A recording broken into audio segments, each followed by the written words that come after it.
The US's abduction of Venezuela's president has brought back a 200-year-old policy into the 21st century. For much of its existence, the US had one rule when it came to Latin America, that no outside powers get to have any influence in the Western Hemisphere. In other words, this is the US's backyard. But how did this come to be, and what's changed now? Here's a quick history lesson. In 1823, US President James Monroe basically told Europe to stay out of the Americas. In return, the US wouldn't meddle in European affairs. At the time, a bunch of Latin American countries had recently become independent. So by preventing Europe from establishing new colonies in these countries, the US could assert its sphere of influence. This US foreign policy is known as the Monroe Doctrine. Then, in 1904, President Theodore Roosevelt expanded the doctrine to allow the US to actually intervene in Latin American countries. The argument was that the US would act militarily to ensure stability and protect US interests if necessary. Fast forward to today, and it's this very policy the US invoked to justify its abduction of Venezuelan President Nicolas Maduro.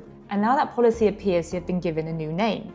And the Monroe Doctrine is a big deal, but we've superseded it by a lot, by a real lot.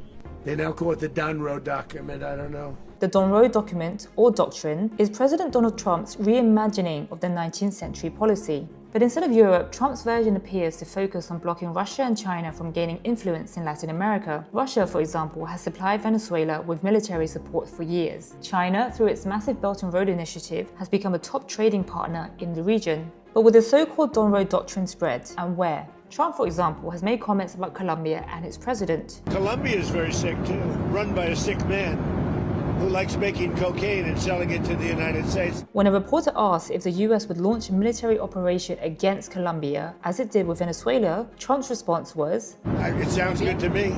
Then there's Cuba, an ally of Russia and Venezuela. Trump said the country looks like it's ready to fall, but isn't a top priority for the US just yet.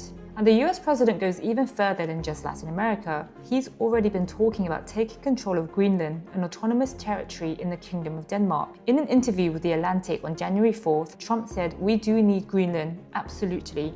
We need it for defense." And in a clear reimagining of the Monroe Doctrine, he also added, "It's not hemisphere, it's the country, it's individual countries." And with that, Trump was clearly suggesting that the Donroe Doctrine may no longer be limited to Latin America.